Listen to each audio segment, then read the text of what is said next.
Francesca, just on that point, what crime did Trump commit? No. Wait. It was financial crimes. It was white collar crimes. That is exactly Which what one, they though? charged him. He was convicted on. What was the crime? It's New York State law. I understand. What was the crime? It is New. He got convicted on 34 counts. Francesca, what was the crime? Of like cooking the actual books. What was the crime? If you'd like to make a call, please hang up and try again. What's going on, everyone? Jeremy here from The Quartering. Hope you're having an absolutely wonderful day. If you are, always remember to click that like button. And if you haven't yet, please take a moment to subscribe or follow whatever platform you're watching on. I appreciate your viewership, and I just want to be able to reach you with the news topics that I put out about 4 to 5 every single weekday, and I live stream at 5:30 Eastern over on the Mean Green website, as well as my YouTube streaming channel, Quartercast. Now, the Donald Trump conviction backfire continues to rage out of control. It has backfired far worse than even I could have predicted. And it has taken Donald J. Trump to a level of fame that even he has not yet seen, as his TikTok. He created a TikTok account like, I don't know, at midnight or something, late on Saturday. It is now Tuesday morning. It's been, let's call it 2 days, a little over 2 days. It has already amassed 5 million followers. His only TikTok that he put out, 80 million views. Now, I suspect all subsequent TikToks that he decides to put out probably won't be anywhere near 80 million views. But if one view equals one vote, he probably has almost enough to win the election already. But that's not neither here nor there. That's just kind of the funny side story of all of this. And even on top of that, Joe Biden getting absolutely humiliated on his TikTok account, in which he has just 300,000 followers or so on the Biden HQ TikTok. And they put out this particular TikTok. Look, 354,000. 354,000. In fact, they just uploaded a video, Biden desperately going after Tim Pool. Apparently, it would appear that Biden... I'll put it this way. Should Democrats be in jail? No question. When Donald Trump gets elected, should he start locking them up? No question. Should there be lists of Democrats that need to go to jail? 100%. The reason for that is they've committed crimes. We need to make sure that when Donald Trump wins, we've got an attorney having their investigation. Everyone knows. They're just uploading an unedited clip of Tim Pool now. Joe Biden literally just went after Tim Pool live. This is why I react in real time to all these videos. Because this is what happens. And you look at the comments. Biden sucks. Trump better. You're crooked, bro. Hi, Joe. Trump better. Biden is brain dead. 4.9 million now. Why is gas so expensive? Is this what you're trying to do? Trump and the revenge tour. Trump, didn't you do that to J6 people? Are you guys sure about that? Not a single positive comment. Then he put out this video, which got 1.3 million views, attempting to go after Donald Trump over an alleged tape of him saying the N-word.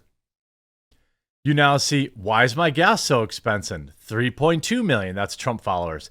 Can't wait to afford a house, talking about when Trump's president. We're broke. Why are my groceries so expensive? Hearsay, all you can do now, 3.4 million.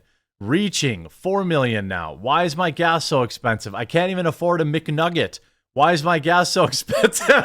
It's just like he's completely run Joe Biden off the platform. Joe Biden cannot post on TikToks without getting completely buried by Trump supporters and Americans in general. Now, I believe that Donald Trump should continue to post TikToks. He should continue to try and grow his following.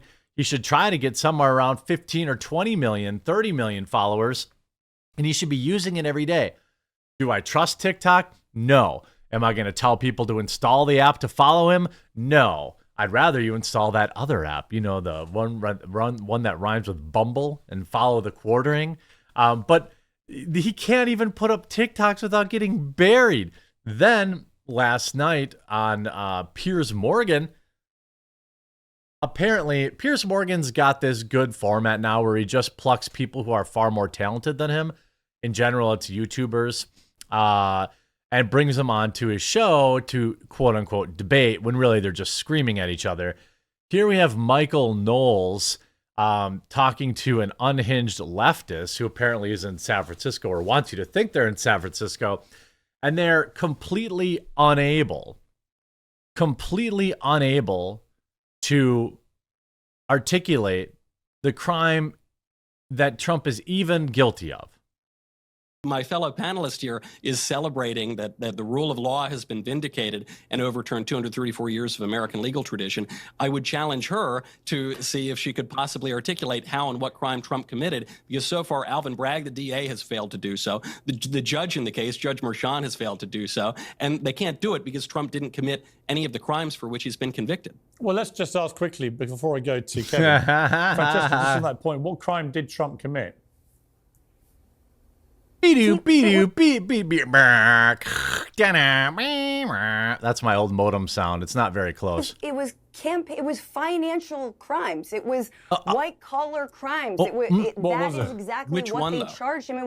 He was convicted on. What was the crime? It's New York State. I understand. What was the crime? It is By the way, campaign finance stuff are federal crimes, not state. New. Francesca, I don't even like it. It is Well, literally. Just a complete and utter disaster. Just complete disaster. I mean, like, I don't really even know how else to. I mean, what? You don't know anything about it? What crime did he commit? I don't know. Michael Knowles counters an unhinged leftist, accusing him of, quote, grooming his audience for fascism. I know a lot of people say that word a lot on the left. I'm not sure they even know what it means, fascism, totalitarianism. I think a lot of us learned what totalitarianism was during the various lockdowns that I think almost exclusively Democratic governors placed on various states. Biden's DOJ is on also your show prosecuting every Donald day Trump twice. is you groom your audience for fascism and you set them up for a complete takeover of the DOJ. This is all about allowing Trump to get away with any crime he wants, as you sort of slighted and sort of, laid out very nonchalantly just a little bit ago. He was impeached twice. Doesn't really matter that he tried to blackmail the leader of Ukraine into digging up non-existent dirt on Joe Biden, but that doesn't matter to What? you. Joe Biden threatened to withhold arms. You want to make sure. You What? want to make What? Huh? Who? What? Oh, you don't know anything? And the fallout continues as Z-list actress Kathy Griffin also now says that her infamous Trump head photo made her lose 1/3 of her fan base. So she must have went from 3 to 1. I assume she went from 3. Okay, let's say even she went from 6 fans. She had maybe 6 fans. Okay, now she's at 0. Or I'm sorry, 2. This is a rod of your own making. You know, I forgot this other clip, by the way. I forgot this other clip. Even liberals who are going on television to defend their ruling have to Google it in the breaks to figure it out. They call this chick out. I missed this clip. Sorry, stick around here. You know, I don't mean to pick on Francesca too much here, but it's very telling that even the liberals who are going on television to defend this ruling have to Google in the breaks to figure out what the crime was. and even then, I'm sorry to say, misrepresent what the actual supposed crime Her face. Insert COCK here. I mean, they don't even know. They're going on TV and saying, oh, well, yeah, this is a good thing. This is a good thing. Trump was guilty. Trump definitely is guilty. This is what, this is what, but what? Guilty of what? What? Bill Maher says that Joe Biden is going to effing lose. Bill Maher spars with liberal journalists over Biden's re-election. Biden's reimagining, that is. Yeah, I don't know. I caution people. I really caution people from kind of counting their eggs before they're hatched. If you really believe or want Donald J. Trump to win in 2024, you got to vote. You got to mobilize everybody you know, even people you don't know. You need to recruit. You need to get out there. It's very beneficial to let people think that they're going to win. Look what happened to Hillary in 2016. Like, I can't emphasize this enough, that it is not over. It's going to take a miracle still for him to win, which means everybody has to vote. On top of that, more bad news.